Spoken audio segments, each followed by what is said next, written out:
What's up? My name is Big Kim, and I'm going to talk a little bit about Project Artichoke in the United States government.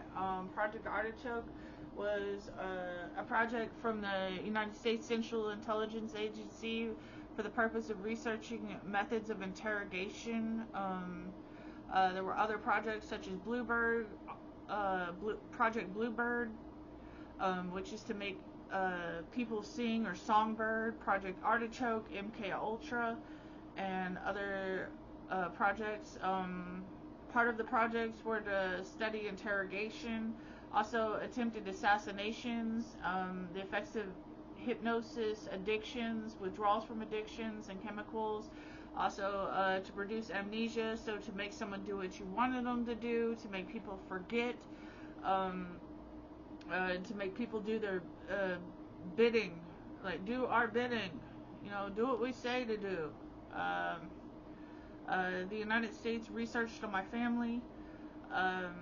This is my allegation to the Office of Scientific Research. Basically, they forced me to commit a crime, and then researched on me throughout my entire life. They used me as a slave, both as a child and as an adult. I was human trafficked by the government.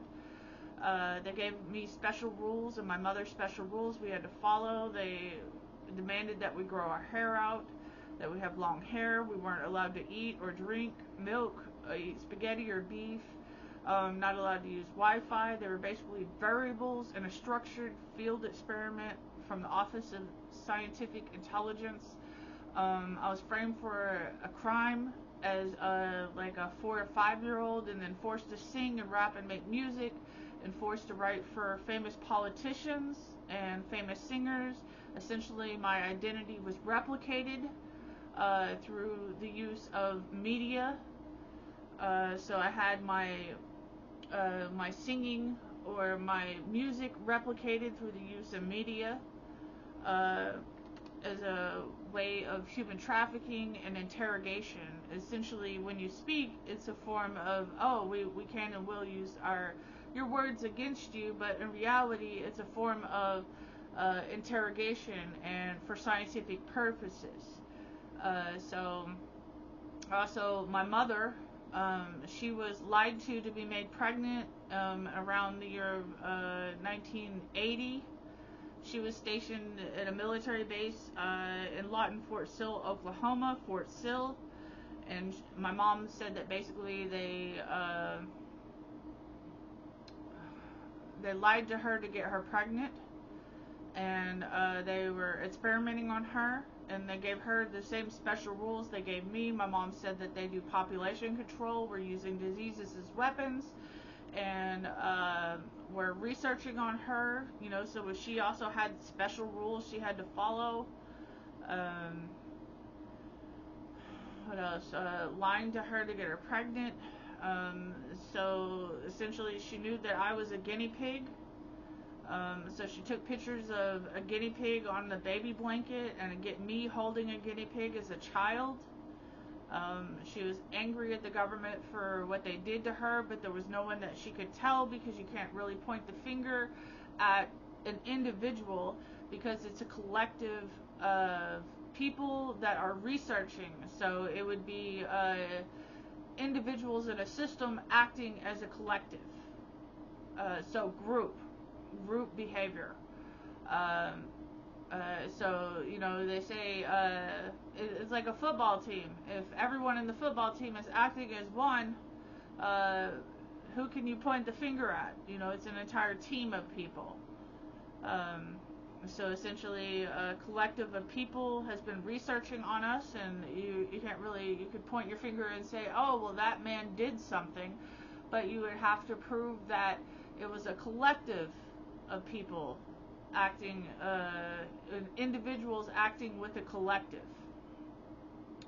So this is me making allegations against our government, the Central Intelligence Agency, and the Office for Scientific Intelligence, that the Office for Scientific Intelligence essentially framed me for a crime, and then studied my behavior and forced me to sing, and human trafficked me from a child into an adult by forcing me to sing or using me as slave labor without paying me for my music or any of my work throughout my childhood and adulthood. And then studying the public's response to that, because essentially I was writing for some of the most famous people throughout history for the past 25 years, and then not getting paid for it and used as slave labor. Not only was I used as slave labor as a way of interrogating someone, my mother was lied to. We've been given special rules that we have to follow, and basically just my life was framed, and it's unfair to me. I'd say I'm afraid of them, but I don't know. I chose to share because the books say share. You know, when someone does you wrong, or when you've been hurt in life, or when you've been abused in life, sharing with others is part of the healing process. So let me heal. Let me be healthy, and let me develop healthy relationships where I communicate to others in a healthy manner. Because I'm a healthy, loving person. My name is Big Kim.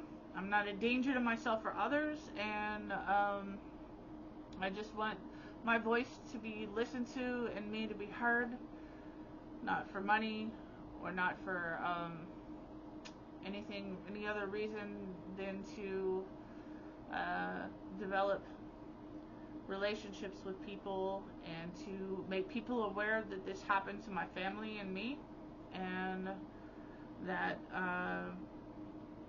it could also happen to you. This is a fair warning to other people out there that our government, these allegations, you know, whether true or false, they're me.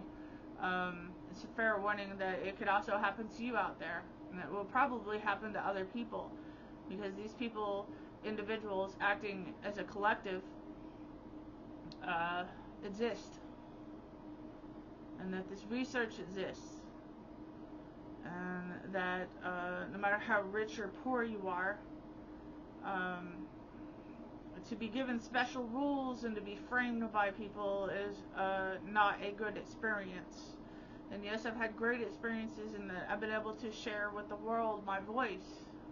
But my voice for what? My voice while being human trafficked, while being framed, while being obese. Why am I so obese? Why are Americans so obese? You know, we should have this conversation because maybe we're all being framed. You know, maybe we're all being framed for obesity. We're all being framed for red number 40. You know, the government uses diseases as weapons. On this 4th of July, let us think about what we can do to stop the government from hurting us. Let us have a conversation together as people.